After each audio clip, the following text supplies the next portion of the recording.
All right, welcome back, everyone. Now, if you're viewing this video, you most likely have viewed part one. In that video, Or at least we hope you viewed part one. yeah, that would be kind of nice.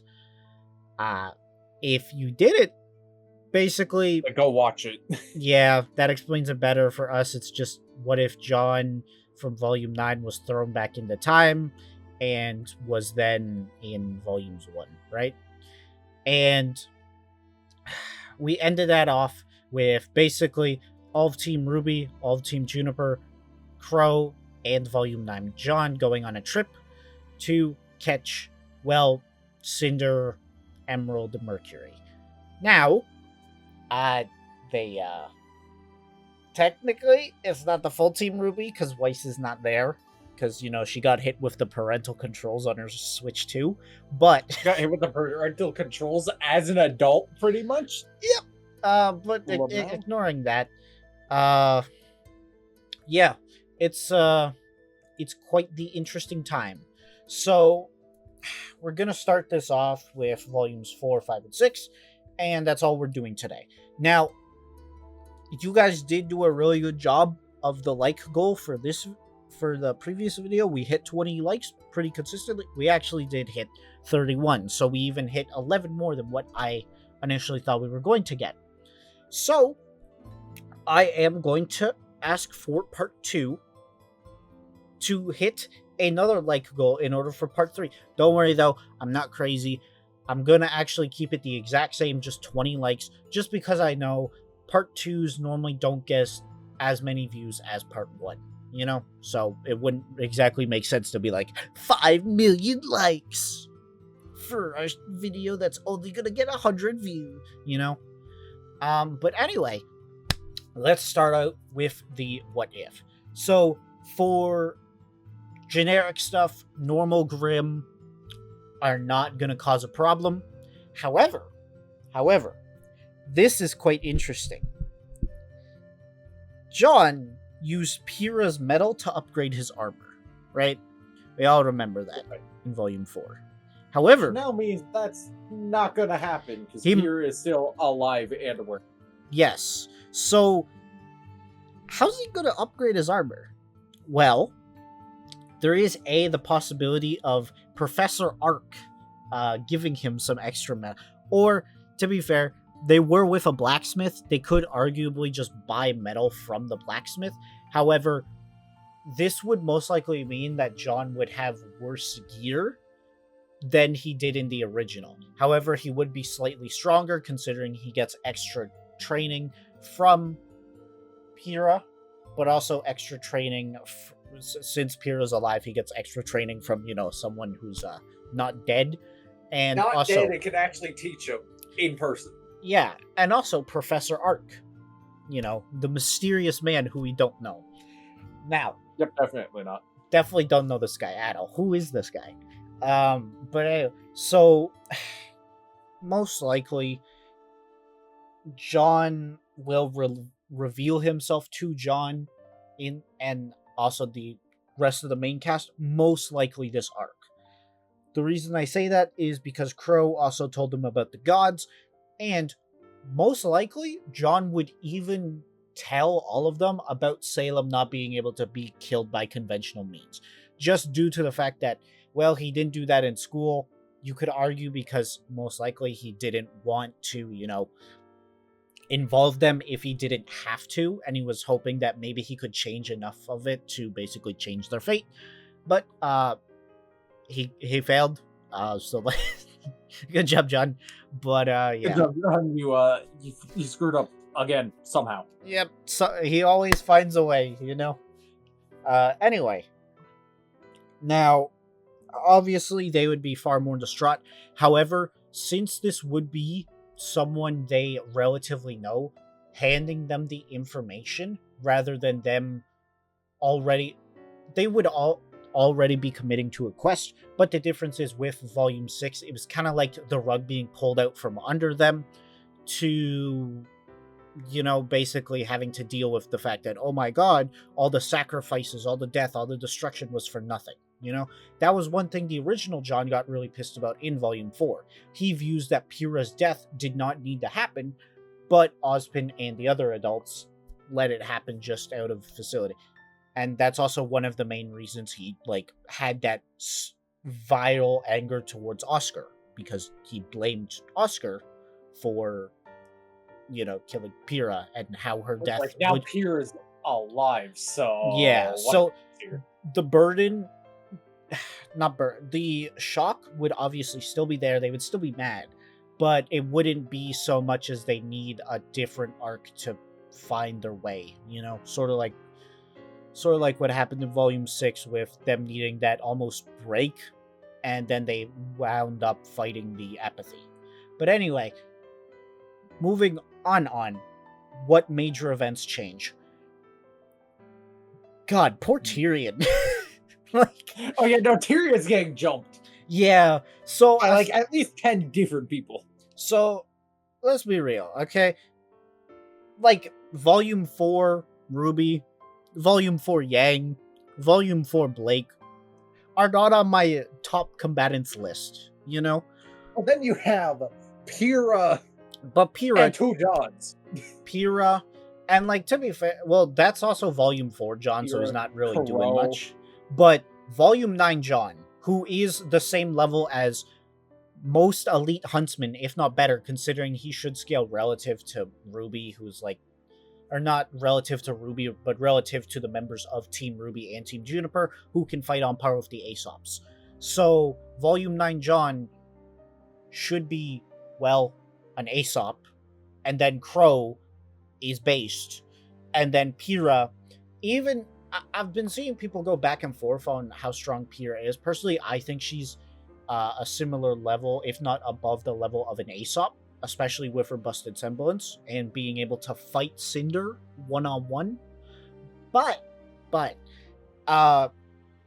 some people have said that maybe Cinder's fight with Ozpin made her tired, and you could make that argument, but either way, Pyrrha's incredibly strong, right? And also, her semblance allows her to control metal.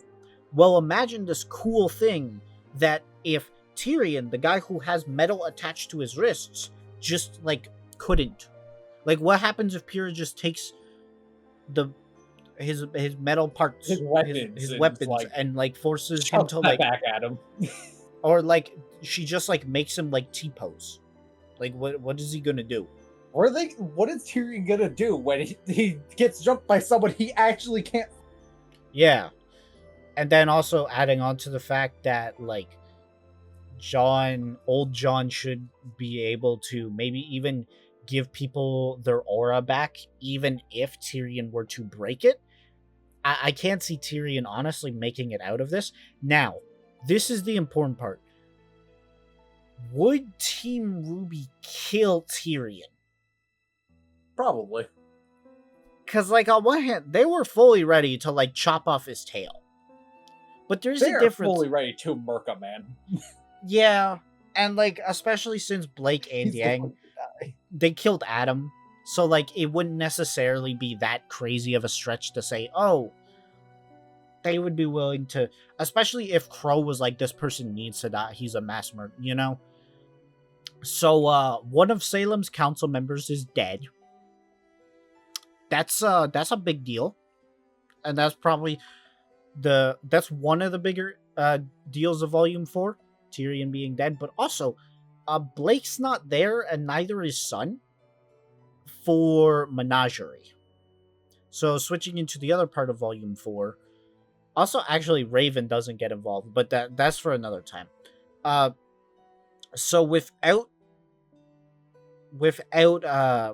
Blake being there, well, things don't go smoothly on Menagerie. Obviously, Gira is still quite competent. He knows what's going on.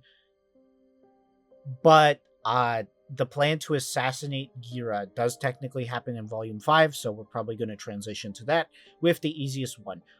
Also, for anyone wondering, I guess not as important, Weiss is still doing Weiss things. She basically does the exact same shtick, except for her getting kidnapped. That is going to stay the same, but just the end result with her reuniting with... Yeah, we gotta deal with that later. Right now, we gotta deal with, well... everything else. Gira and Kaya being assassinated. However, they're very good at not going down easily, so most likely this will result in, well, faunus on faunus violence in Menagerie, and like to a major degree. Because here's the thing, Gira is well liked, very well liked by the people. And, well, yeah, they'll not know what's going on, but they'll be a little bit suspicious on why all these White Fang members mysteriously, and all their bodies are mysteriously in the Belladonna Manor, along with Gira and Kaya both being stabbed to death by, let's be real, People are going to be questioning a few yeah, that will naturally cause discontent, and basically everything will be screwed. So, basically, Menagerie erupts into chaos, and while Adam does clearly want power and he wants to destroy the schools and all that, the likelihood of him going, yes, Menagerie's currently on fire, I suppose I should ignore that, is kinda low. You know?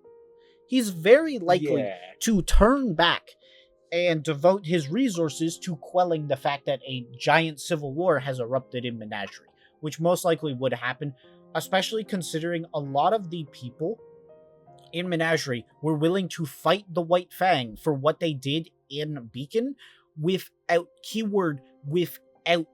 Gira and Kaya being assassinated. Some of them were fully ready to fight the White Fang just based on that fact, or that section of the White Fang. So if it gets out that not Ublik, The White Fang just murdered Gira and they're cooked. But sorry, what are their names? The two brothers. The Fang brothers? Fennec and... I don't remember Fennec's name. Yeah, but... Fennec's the brother's name. Those two not only having direct ties to Adam, which would be grounds for Sienna to lead them into treason, but also, if Sienna found out that these two assassinated a public member of the White Fang, it's just gonna be... So simply put, Adam is not in the equation. I'm just gonna be real. Even if he gets close, it's not gonna happen. Plus, adding on to the fact there is the wild card that is Ilya. Because I know Ilya, one of the main things that shifted her to the light side was Blake. However, at the same time, murdering an innocent couple tends to also it tends to also do a lot on people's psyche. Right? So that might lead Ilya to turning on Fennec and Corset, which is another issue that they will have to deal with, right? Now, what happens for the rest of Volume 5? We basically cut that whole thing. Well, let's start with Weiss. So, Weiss kidnapped and... Gets kidnapped by Raven. This time, though... Yang isn't there. There is no Yang. Yang is not going on a globe-trotting adventure to find her mom to then find Rwby. There is no Yang. There is no Yang in Ba Sing Se. Yang is with Rwby. Yeah, there's no Yang in Ba Sing Se, okay? Now, could she escape? Probably. Yes. Technically, she did get out of the cage by herself anyway, thanks to her summoning. However, like, Vernal is there, and so is Raven. And, like, the rest of the bandits, no one cares about them, right? We're not worried about them. So, while most of the events of Volume 5 are happening at the same pace, there is another thing, which is that, well, there is a chance Weiss might die, or just get recaptured, in which case they're back to square one. Now, when I said most things were acting pretty much the same in Volume 5, another thing that we need to bring up is that Tyrion was assassinating Huntsman, along with Hazel. And that was something that they were using Leo to do as well. Well, if Tyrion's dead, he can't really assassinate Huntsman, so it would be far more on Hazel. And the thing is, Hazel would not be able to do that as fast, so there might be a chance that Crow is actually able to hire some Huntsmen, or he's able to engage with Hazel and kind of spook him away from hunting Huntsman, which allows him to, have access to even more huntsmen for the raid on, well, the bandit camp. Now, Yeah. The bandit camp's gonna get fucking. They're going to get jumped now by like this a lot of people. this could also lead to the bandit camp, being engaged with, which would then result in Weiss being rescued. Or it could lead to something very similar in Volume 5, where Cinder and Watts and Emerald and Mercury all team up with Raven. However, this time, they have a very unique bargaining chip, which is, well, Weiss. So, what I believe they would at least try to do is, it's very difficult to say, but Raven wants Crow dead.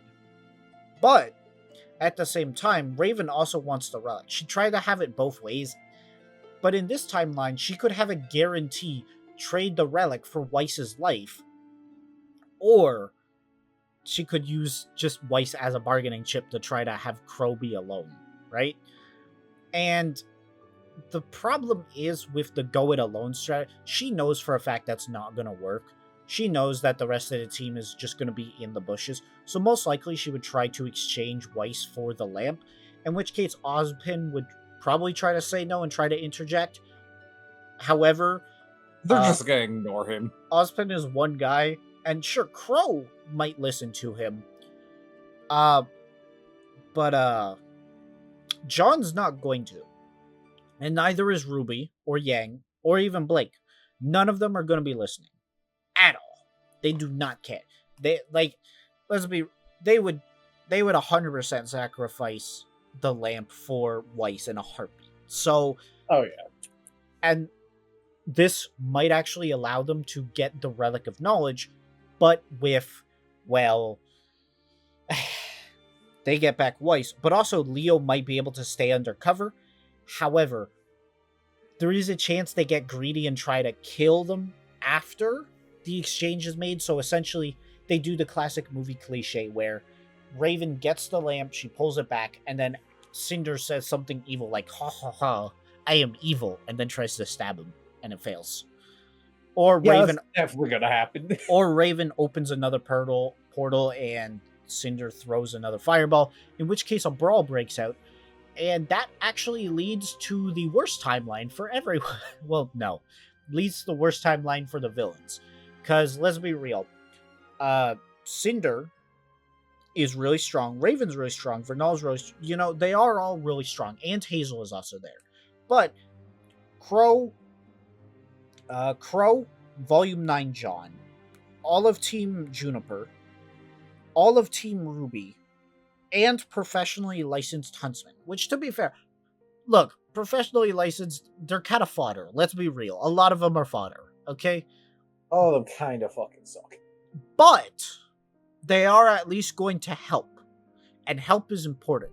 So if all those additional people brawling, there's a good chance that they lose people or they're straight up forced to retreat.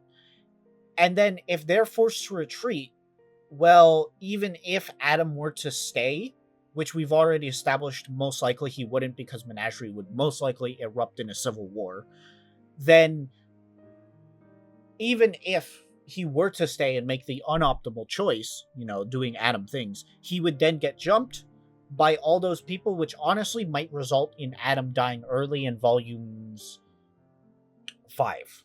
Like, even before volume 6 starts, he might die. So he might just die before anything happens. Yep. He might just be good. Especially since if he actively makes threats towards the others, Crow is a was fully ready to kill Tyrion. So and now he's just gonna kill him, but like faster. Yeah, Adam's not even winning a 1v1 against Crow, let alone Crow and like 14 other people. Like he's getting jumped by everyone and at the yeah, like his bloodline, that's it. End of the bloodline, man. It's over. So yeah, overall, Volume 5, once again, nothing too crazy as far as changes, but the events obviously play differently, and most likely, Team Salem would actually have the lamp, which leads to a very interesting track. Because Yeah, without that, problem. uh, I don't know what to call them. Team Rwby, yeah, Team Rwby. Yeah. Let's just Team Rwby would most likely want to at least do something, whether that be they could either go to Menagerie to try to quell the civil war, which there is that possibility, but I'm gonna be real, the only person who would probably want to is Blake and maybe Rwby, just because Rwby wants to prevent the loss of life. The rest of them, they obviously like Fauna. You know, they're not racist, except Weiss, or she was racist, but they're not. I doubt any one of them would want to engage themselves in what is undoubtedly like the biggest political conflict on Remnant at the time. Yeah, I don't. They're gonna want to do that. So Menagerie's kind of out of the question. I gotta be honest, they could go to Vacua in order to obtain their license, which would be a cool, change of pace. But at the same time, they would also want to engage in Atlas, especially since Ozpin did initially want to bring the relic of knowledge to Atlas. So you could make the argument that he would want to secure all relics as fast as possible. So this would either lead to one team going to Vacua, one team going to Atlas. But considering they don't like to be separated, this would likely mean that Team Rwby and friends go to Atlas once again. However, in this timeline, Crow's a fully licensed huntsman, Pyrrha Nikos is a hometown hero. What else happens? They also did kill Adam Torres, so that portion of Volume 6 is not working. So most likely, they would just be able... Also, old Jaune is also a licensed huntsman. I've said also like 8 times. You said that a few times. Just a few. So, 2 licensed huntsmen, professionally known, or not professional, but career speaking for itself with Pyrrha. They most likely would be able to at least coordinate with Cornelia. Or not Cornelia. Cordovan. My apologies. I was thinking of Code Geass. My bad. So, this would most likely result in, an easier time getting to Atlas, as you can probably guess. And then going over Volume 6 again, they don't have the lamp, so they're not going to attract as many Grimm. They have more fighters, so they can easily deal with the Grimm. Simply put, the Grimm are kind of, not a threat, and therefore their ship is going to be very easy. And then Cordovan probably is not going to mess with them, but even if she does, they would probably wind up in a very similar scenario to the original plan from Volume 6, which would, especially since old Jaune is there, so he might literally tell them, guys, let's just steal an airship. I've done this before. Let's do it again. They're probably just gonna steal an airship. And if that happens, this time it's going to be much easier, because remember how last time Blake scrambling communications was foiled by Adam? Well, guess what? If Adam died in Volume 5, who's going to be opposed to scrambling the communications? It's not going to be Adam, because Adam doesn't exist. And, Ilya is not about to run all the way from Menagerie just to, fight Blake. So that's not happening. You could make the argument that maybe Watts gets involved just due to the fact that, Cinder's team was so soundly defeated, but at the same time, they have the lamp. So they might actually have not been... They might just not send in Watts. They might have not actually been that soundly defeated. In their eyes, at least. So, they might just get to Atlas very easily. And to be honest, the main change is, Tyrion's dead, and Team Salem has the lamp. And that's really also Adam died, but he kind of died in the original volume anyway, so it's not much of a change. Yeah, It so just Adam's happened just early. dead anyways. So to be honest, this what if is actually a little bit easier than our original, and it kind of shows in the recording time we have. So honestly, I hope we went into enough depth. But to just summarize generally, Jaune's armor in this timeline is going to be slightly weaker. Pyrrha is still alive doing Pyrrha things. They killed Tyrion. Team Salem got the lamp, and they're heading to Atlas with a full roster, a full brim of confidence. Maybe not that much confidence because they did lose the lamp, but they do have the full roster, and they're heading to Atlas, most likely with an even easier time as they did in the original. So, obviously, if you want to see part 3, which is volumes 7, 8, 9, hit the like button. I'm looking for 20 likes this time. And yeah, that's all for now, folks. I hope you had a fun time. I know me and my co-host had a fun time. And I will see you guys later.